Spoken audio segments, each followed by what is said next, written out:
Hello everyone, कैसे हो आप सब लोग। आज मैं एक बार फिर आ गई हूँ अपनी एक नई वीडियो के साथ, जिसमें हम जानेंगे गुलाम वंश के सुल्तान गयासुद्दीन बलबन के बारे में, जिसके बारे में सभी इतिहासकारों की अपनी एक अलग अलग राय है। कोई कहता है कि वह बहुत क्रूर शासक था, तो कोई कहता है कि वह बहुत न्यायप्रिय और अपनी प्रजा के प्रति वफादार और दानशील था। तो कोई कहता है कि वह अपनी प्रजा से इतना प्रेम करता था कि उसके मरने के बाद भी लोग उसके मकबरे पर आकर अपने दुख दर्द और कष्ट बताया करते थे और उनका निवारण हो जाता था। चलिए फिर आइए शुरू करते हैं। यह वही बलबन है जिसे मंगोल उठाकर ले गए थे और गजनी में ख्वाजा जमालुद्दीन को बेच दिया था। ख्वाजा जमालुद्दीन बलबन को दिल्ली ले आया और यहाँ इल्तुतमिश को बेच दिया।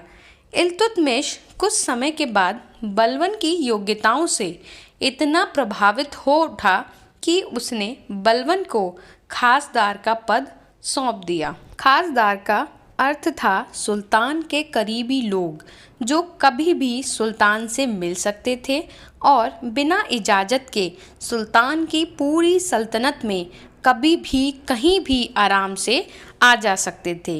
इल्तुतमिश के बाद जब रज़िया सुल्तान बनी तो उसने बलबन को आमीर शिकार का पद दिया तथा इसी प्रकार वह रज़िया के बड़े भाई बहराम शाह के शासनकाल में अश्वशाला का प्रधान बन गया था और वहाँ से ही बलबन ने अपनी शक्तियों को बढ़ाना शुरू कर दिया था। इसके बाद सुल्तान के पद पर नासिरुद्दीन महमूद बैठे, जो कि एक शांति प्रिय शासक थे और इस्लाम का पूर्ण रूप से पालन करते थे। उन्होंने भी कुछ समय के बाद अपनी सल्तनत की बागडोर बलबन को सौंप दी थी तथा अपनी पुत्री का विवाह भी बलबन से कराया और बलबन को उल्लुक खां की उपाधि से नवाजा। इसके बाद क्या हुआ, इसके बारे में बहुत से इतिहासकारों के अलग अलग मत हैं। जैसे कि इब्ने बतूता की पुस्तक रुहेला के अनुसार बलबन ने सन 1256 ईस्वी में नासिरुद्दीन की हत्या कर दी और स्वयं गद्दी पर बैठ गया तथा गुलाम वंश को आगे बढ़ाया।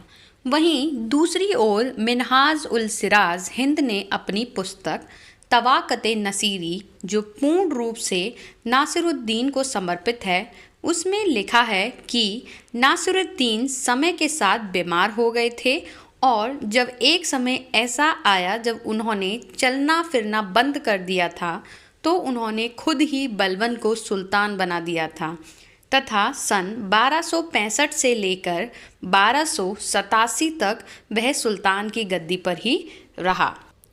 अपने शासनकाल में बलबन ने अनेक ऐसी प्रथाएं शुरू की, अनेक ऐसे कार्य किए तथा अनेक नई परंपराओं को शुरू किया पुरानी परंपराओं की जगह। जैसे बलबन पहला ऐसा सुल्तान था जिसने अपने सिंहासन के ऊपर छत्र का प्रयोग किया।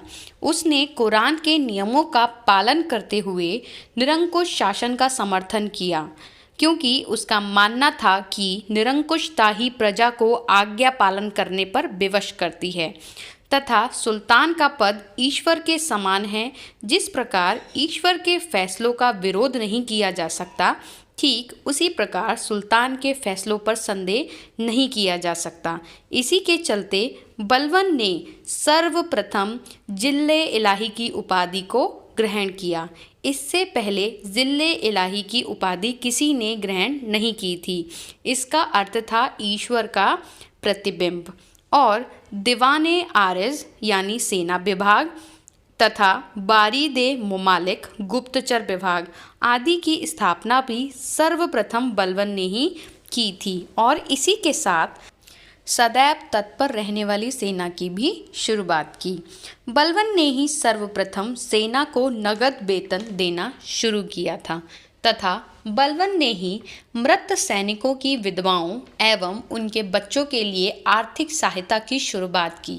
ऐसे ही बहुत से कार्य बलवन ने अपने शासनकाल में किए, जिनमें से कुछ बहुत अहम भी थे, जैसे कि अपने दरबार में सर्वप्रथम सिजदा यानी सजदा, घुटनों पर बैठकर सुल्तान के आगे सिर झुकाना, और पायपोज अर्थात सुल्तान के चरणों को चूमना आदि की प्रथा को बलवन ने ही प्रारंभ किया था तथा उसने अपने सिक्कों पर खलीफा का नाम भी अंकित कराया था।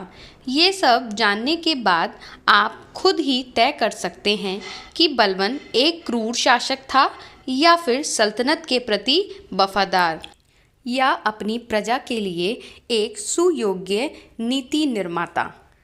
इस पाठ को हम यहीं ख़त्म करेंगे तथा बलवन से जुड़ी अन्य जानकारियाँ, जैसे बलवन के द्वारा शुरू की गई रक्त और लौह की नीति, कष्टों को हरने वाला बलवन का मकबरा और उससे जुड़े अन्य विवाद हम पार्ट 2 में जानेंगे। अगर आपको मेरी ये वीडियोस पसंद आ रही हैं तो प्लीज़ लाइक एंड सब्सक्राइब। तब तक के लिए बाय बाय।